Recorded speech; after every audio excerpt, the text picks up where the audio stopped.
The chill of the north clung to Ned Stark's bones, even as he stood in the warm halls of the Red Keep. Robert Baratheon's death had shattered the already fragile realm, and now all eyes were on the Iron Throne. But this time, Ned wasn't just a loyal servant. This time he saw the realm burning, and he knew if he didn't choose the next king, someone worse would. Peter Baelish had just left his solar after offering yet another solution, that Ned back Joffrey gain power from behind the curtain and rule through the boy. Ned, still sore from the lies and betrayal around him, had listened in silence. But this time something shifted in him. He remembered Catelyn's voice before he left Winterfell, the way Arya had stared at the Hound, the warning in Varys's quiet words. Instead of tearing the parchment Robert had signed, naming Ned protector of the realm, he held on to it. The small council was already buzzing. Joffrey had taken the throne before Robert's body was even cold. Cersei sat beside him like a serpent wrapped in silk. The Lannisters had moved quickly, faster than Ned expected, but not faster than he could still act. Ned summoned Renly Baratheon in secret. This time, he didn't dismiss the younger Baratheon's claim so quickly. Stannis has the better claim, Ned said, steady as ever, but he has no friends, no allies, and no love in this court. Renly, bold and charming, smiled. Exactly why I need your help, Lord Stark. And Ned saw it. His duty was no longer just to truth, but to survival. His daughters were still in the capital. War was coming, no matter who wore the crown. If he had to lie for a day to save the kingdom for a lifetime, then so be it. Instead of sending his letter to Stannis, Ned sent 2 ravens, one to Lord Mace Tyrell, offering a marriage alliance between Renly and Margaery if they supported Renly's claim, and another to Dorne, reminding Prince Doran Martell that a weak Lannister king would never bring justice for Elia and her children. The second twist came fast. Varys visited in the night, robe soft, voice softer. "You've made a choice, Lord Stark," he said, eyes watching the door. "But every king needs a crown, and every crown needs a crown maker." Ned narrowed his eyes. "And what are you? Varys, the wind that moves the crown?" "No," Varys said, smiling slightly. "Merely the man who reminds the wind where to blow." The next day, Ned walked into the throne room, not with sword in hand, but with men behind him. Sir Barristan Selmy stood at his side. Varys and Renly followed. The City Watch, bought by Littlefinger in one timeline, stood silent because this time Ned had reached them first. Gold cloaks or not, they feared what would happen if the North rose. Cersei rose from the Iron Throne, already fuming. "You dare—" "I dare what's first for the realm," Ned cut her off, voice hard like Winterfell stone. "By Robert Baratheon's final command, I am protector of the realm, and I name Renly Baratheon the next king of the 7 kingdoms." The court gasped. Joffrey, still a boy, looked lost. Cersei screamed orders. Jaime reached for his sword, but it was already done. The City Watch didn't move. Sir Barristan stepped forward. "Let the gods judge who is rightful, but let no one say Lord Stark broke faith with the realm." In that moment, Ned Stark became more than a warden of the North. He became a kingmaker, and for better or worse, he had just started a war that would either save the kingdom or destroy it. The night after Ned Stark declared Renly Baratheon as king, the Red Keep was silent, but not at peace. Every shadow seemed to breathe, every hallway echoed with tension. Cersei had been escorted to her chambers under heavy guard, and Joffrey's cries had echoed long after the court cleared. The boy still believed he was king, but now, the realm had a different story to tell. Ned sat in the hand solar, a goblet untouched in front of him. Across the room, Renly stood pacing, full of restless energy. "You did it," Renly said, almost in disbelief. "For you actually did it." "I did what I thought was right," Ned replied quietly. "The realm needed a king it could follow, not one born of incest." Renly paused, turning to face him. "You made the right choice. The people will see it. Too, once they realize I'm not Robert. I can rule without a war."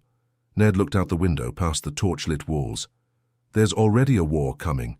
Cersei won't accept this, nor will Jaime. And Stannis. Stannis won't stay silent. He was right." The raven from Dragonstone arrived by morning. Stannis Baratheon declared himself the rightful king. denouncing both Renly and Joffrey as usurpers. The letter was cold, blunt, and full of fire. Stannis never bent, never compromised, and now he was raising his banners. The next blow came faster. Tywin Lannister had mobilized his army, marching from Casterly Rock. Jaime, furious over Ned's move, had begun raiding the Riverlands, drawing House Tully into the storm. Catelyn, in Riverrun with her dying father, sent a message back to Ned, begging him to hold the capital and protect their daughters. Arya was missing. That news hit harder than the rest. In the chaos of the throne room takeover, Arya had vanished. Ned had men searching every corner of King's Landing, but she was nowhere to be found. Sansa, meanwhile, was shattered. She had seen her golden prince insulted, mocked, and dragged from his seat. Her tears didn't stop for days. She begged Ned to undo what he had done, to let her marry Joffrey to make things right, but Ned knew there was no going back. At council meetings, Renly wore a crown but took no real power. He smiled, gave speeches, but let Ned run the realm. That balance couldn't last forever. Littlefinger returned, still slithering between factions. Varys remained unreadable, whispering that Daenerys Targaryen had survived across the narrow sea, and her dragons, yes, dragons, were real. And then, from the north, word came, Robb Stark had called the banners, not in rebellion, but in defense. Jaime's raids had reached the Riverlands, and the boy wolf marched south with 30,000 men to protect his mother's family. But when he learned that Ned had crowned a king, not Stannis, not Joffrey, and not himself, Robb hesitated. He sent a raven to his father. Why Renly? Why not the north? That letter broke Ned in a way no war ever could. His son, his heir, questioning his honor, questioning his judgment. Meanwhile, Cersei made her move. She vanished from the Red Keep with Joffrey in the dead of night. 2 Lannister guards were found dead. The boy king was gone. And no one had seen Littlefinger since. By week's end, Ned stood before a war council. Renly, Ser Barristan, Loras Tyrell, Varys, and even Grand Maester Pycelle sat beside him. News poured in from all corners. Lannister armies near Harrenhal, Stannis marching from Dragonstone, and Robb moving through the Neck. 3 kings rise, Varys said grimly, and 1 Kingmaker stands between them. Ned looked around, his face a stone mask. He had tried to prevent war, but all he had done was start it differently. The war is here, he said quietly. Now we win it, or lose everything. Storms lashed the coast as the city braced for the first real taste of war. Ravens flew, like frightened ghosts between keeps, each one carrying news that burned more than the last. King's Landing had not yet seen a blade drawn within its walls, but the air was thick with it, something close waiting. Ned stood at the ramparts, watching the sea. Below, Renly was holding court in the throne room, smiling before lords who had once bowed to Robert, and before that to Aerys. Now they shifted loyalties like cloaks in the wind. Mace Tyrell had arrived days earlier, bringing men, gold, and his daughter Margaery. The Reach now backed Renly, and with it, food enough to feed the capital for a long siege. But it wouldn't save them from fire or steel. Inside the council chambers, Ned pored over maps. The Riverlands were bleeding. Robb had met Jaime Lannister in battle near the Whispering Wood and captured him. That news had shaken Cersei's already fragile hold on the Western Lords, but her escape with Joffrey left a black stain across the realm. Rumors whispered she was gathering men at Casterly Rock, that Tywin was sharpening his sword, not just for Renly but for vengeance. Stannis was moving slow but deliberate. He had no allies save one, a foreign red priestess with fire in her eyes and death on her tongue, Melisandre. Ned had never met her, but the things Varys whispered chilled him to the marrow. She speaks of a prophecy, Varys murmured one night, a chosen one, a king of fire. She says the Lord of Light has claimed Stannis. Ned had no patience for prophecies. He believed in steel, in oaths, in men standing where they said they would. But even he couldn't ignore that strange tales. Came with every raven, men burning alive in Dragonstone, shadows moving like assassins, whole garrisons found dead without a wound. Still, the true danger wasn't in fire. It was in gold. Littlefinger returned. He walked into the Red Keep as if he'd never vanished, smiling, smug, untouched by the blood starting to stain the 7 kingdoms. And he brought something with him. News. Or poison. Tywin is willing to talk, he told Ned with that infuriating smirk. But not with you. He wants the king. Renly is busy, Ned replied coldly. Of course, Littlefinger purred. But Tywin doesn't recognize Renly. He still sees Joffrey as the true king. Or so he says. Renly refused to meet Tywin. Mace Tyrell encouraged his son's pride. Ned watched it all with growing dread. This wasn't rule. It was theatre. And every day, the Lannisters gained ground. Stannis was nearing Storm's End, and young Robb, had refused to come to King's Landing. Instead, he declared something that shook the realm. The North would no longer bow to any southern king. Robb had declared himself king in the North. Ned read the message twice, hands trembling. It was honor, it was pride, it was fire and ice in one, and it tore him apart. Renly raged at the news. He's your son, and he insults your chosen king. He's defending his people, Ned replied, weary. He's doing what I would have done if I had stayed in the North, but it was too late for regret. They were surrounded by enemies, and Renly, full of confidence and banners, began preparing for war, not just with Lannisters, but with his own brother. Meanwhile, Sansa broke her silence. She came to Ned's chambers in tears one night, holding a letter. He's written to me, she whispered. Joffrey. He says he still loves me, and that you've ruined us all. Ned took the letter and burned it in the candle's flame. You're safe now, he told her. He can't hurt you, but he wasn't sure of that anymore.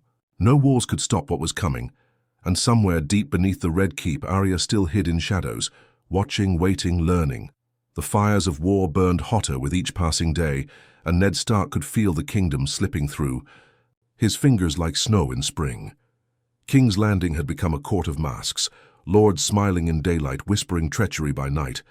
Even with Renly on the throne, Ned saw it for what it was, a fragile illusion held together by pride and gold and cracking fast. Renly's confidence had become arrogance. The crown sat too easily on his head, and his laughter rang louder than his counsel. Margaery was now queen, but she was no fool. Her eyes studied the court with silent calculation. She spoke softly to Ned when they crossed paths, polite but wary. Like everyone else, word came from Storm's End. Stannis had arrived and laid siege to the castle that once sheltered him, but this siege wasn't ordinary. Men began dying in their tents at night, without blood, without struggle. Soldiers spoke of shadows with a man's face. Sir Davos Seaworth, Stannis' most trusted man, was seen fleeing the castle, pale and silent. Ned listened, brow furrowed. He didn't believe in magic, but even he had begun to understand that something darker than war was moving through Westeros. Something old, something hungry. Then came the worst of it, the news that broke what little stability he'd built. Renly Baratheon was dead. They found his body alone in his tent, throat sliced open cleanly, no sign of a struggle, no guards nearby. No screams, only Sir Loras, broken with grief and rage, swearing vengeance on anyone who dared suggest Stannis had no hand in it. The Tyrells were in chaos. Mace fumed, Loras wept, and Margaery. She stood still, not a single tear. Only her voice, steady as winter wind. My brother was not just a king. He was a message, and we will make them pay for silencing him. Ned was silent when the news reached him. He stood over Renly's body, pale in death, and felt nothing but dread. He knew. He knew this was not the doing of men, and worse, it left the throne empty again. The Tyrells now turned to Ned. Name the next king, Mace demanded. We stood with you, you owe us. I don't owe you a puppet, Ned snapped. He returned to the Godswood to think. Beneath the pale heart tree, he remembered Robert's laughter, Lyanna's tears, the promises he failed to keep. The realm was bleeding, and all he had done was slow the rot, not stop it. That night he met with Varys. They're calling you the Lord of Crows, the eunuch whispered. You've chosen 2 kings, and now they are both ghosts. I never wanted to crown anyone, Ned said. I only wanted to protect the realm. And now the realm wants blood, Varys said, stepping closer. Stannis marches with fire and fury. The Tyrells cry for vengeance, and the Lannisters wait with their teeth bared. You must choose again. But Ned didn't answer. Not yet. Instead, he went to the chambers where Sansa slept. She had grown colder since Joffrey's letters stopped.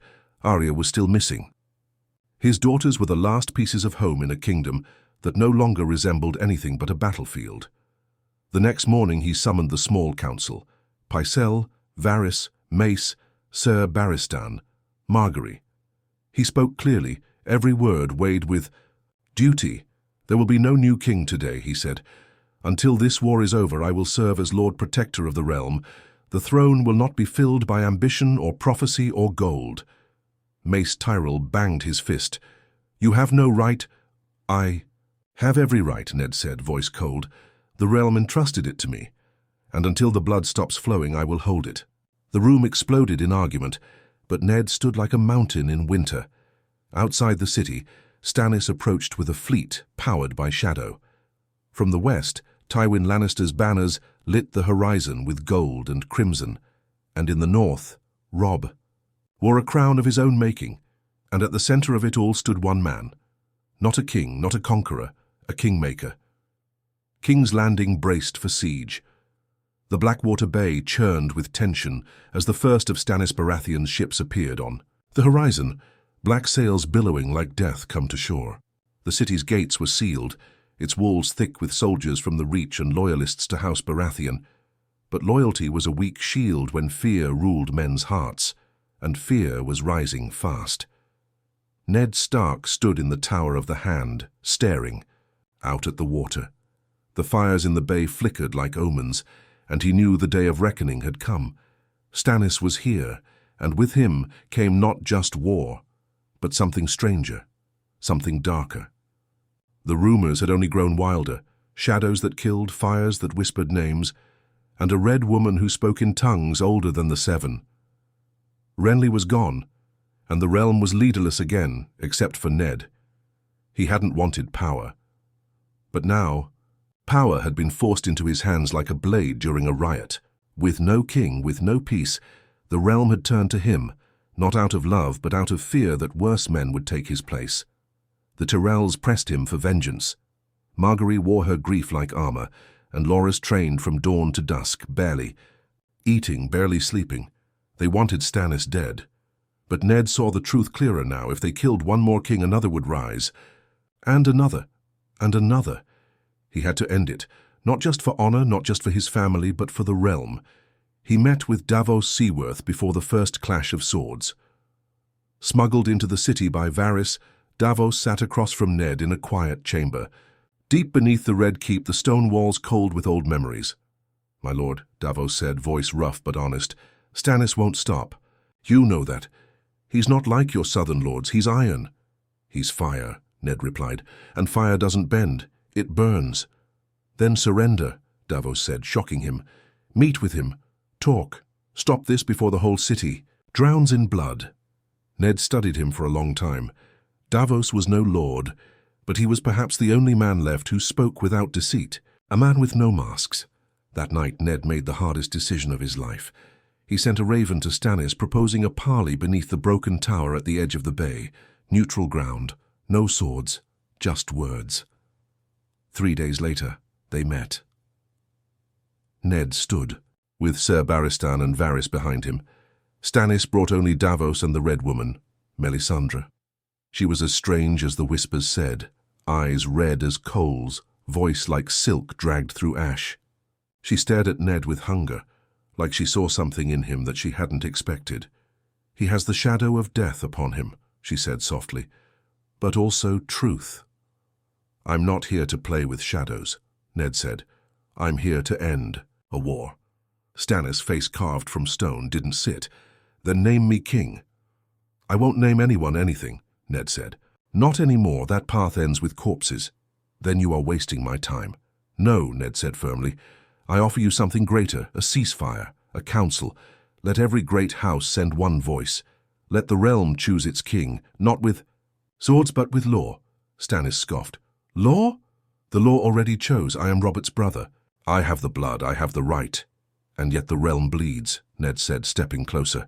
"Tell me, how many children will die before your right is fulfilled? How many cities must burn? Your brother is dead. Your daughter is alone. Your god may give you fire, but the people need peace." Stannis didn't speak for a long time, but Melisandre stepped forward. "There is another war coming, Lord Stark, one darker than you can imagine. You think you are choosing kings, but the true enemy waits beyond your wall." Ned stiffened. "What enemy?" She only smiled. "The one that doesn't kneel, the one that doesn't die." He didn't understand. Not then, but her words buried deep. In the end, Stannis gave no promise, but he didn't attack, not yet. He pulled back his ships. 1 week. He would give Ned 1 week to prove his peace council wasn't a dream, and so for the first time in years, Westeros had a chance. 1 week to hold back war. 1 week to unite or burn. Ned returned to the Red Keep and wrote letters until his hands bled. To Robb, to Tywin, to Dorne, to the Vale, he called them all to a summit at Harrenhal, the dead heart of the realm. 1 week. The Kingmaker had 1 week to save the kingdom he never wanted to rule. Harrenhal loomed like a graveyard of kings, black stone melted by dragonfire, towers crumbling like forgotten oaths. It was the place where empires died, and now it was where Ned Stark had summoned the remnants of a broken realm. Lords from across Westeros arrived one by one, cloaked in suspicion, trailing banners soaked in blood and bitterness. The Great Hall was colder than Winterfell's Godswood, and twice as hostile. Tywin Lannister stood like a lion uncaged, golden armor gleaming but eyes cold as steel. Doran Martell sent his brother, Oberyn, sharp-tongued and watchful. Lord Royce came from the Vale, cold and proud, and from the Riverlands came Catelyn Stark, representing Robb, king in the north, who refused to leave his men. Stannis arrived last, flanked by red priests and knights with grim faces. Melisandre never blinked once. Ned stood before them all, not in a crown, not in a cloak, but in plain northern leathers, no sword on his hip, only his voice. "We are not here to choose another king," he said. "We are here to choose survival." The lords muttered, shifted. Tywin sneered. "Is that why we crossed half the realm, to listen to a northern wolf bark piece?" "You came," Ned said sharply, "because your sons are dying, your castle's burning, your name drowned in blood. You came because no matter who wins this war, the realm is losing." Silence fell again. Even Oberyn Martell was quiet, watching with something close to amusement. Ned's voice lowered. "There is a darkness rising beyond the wall. Something older than thrones, older than dragons, and we sit here arguing about who gets to burn what's left of the world." He turned to Stannis. "You have fire, but the realm does not follow you." He turned to Tywin. "You have gold, but no honor." Then to the rest. "We've tried war. We've tried blood. What has it brought us? A shattered kingdom. A throne. Made of swords and corpses. I am done choosing kings." Melisandre stepped forward, eyes burning. "Then you will watch the world end in ice." Ned met her gaze. "If the world ends, it won't be because I tried to save it." Then came the moment no one expected. Catelyn Stark stood. "My son," she said, voice clear, "did not march south to wear a crown. He marched to defend his kin. The North does not seek war, it seeks justice. But if justice means unity, we will answer the call."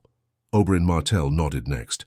"Dorne remembers, Dorne also bleeds, but perhaps peace is worth one last chance." Even the Vale stirred, whispering among themselves, but Tywin Lannister, he only smiled, cold and thin. "You all think words will hold back war? Then you are bigger fools than I imagined." He stood ready to leave. Then the doors of Harrenhal groaned open. Arya Stark walked in, dusty, thin, but alive. Ned's breath caught.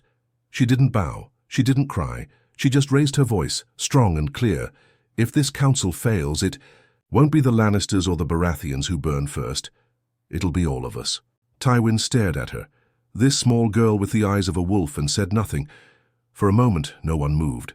Then he sat back down. The vote was called. 1 voice per house. Not for king, but for peace. It passed, barely. A new council was formed. Not a monarchy, but a regency, one from each great house. A circle of power to govern together, share rule, protect the realm. Stannis refused a seat, but he gave his word. For now, he would not raise his sword. As the lords departed Harrenhal, the realm exhaled for the first time in years, Ned stood alone by the god's wood planted in cracked stone. Catelyn came to him. "You did it," she said. "No," he replied. "We did something better. We stopped the bleeding." "But for how long?" He didn't answer, because he knew. Winter was still coming. But for now, the realm had chosen peace. Not because of a king, but because a man once loyal to honor chose to fight for hope instead. Because Ned Stark became the Kingmaker, not of men, but of something far greater. A future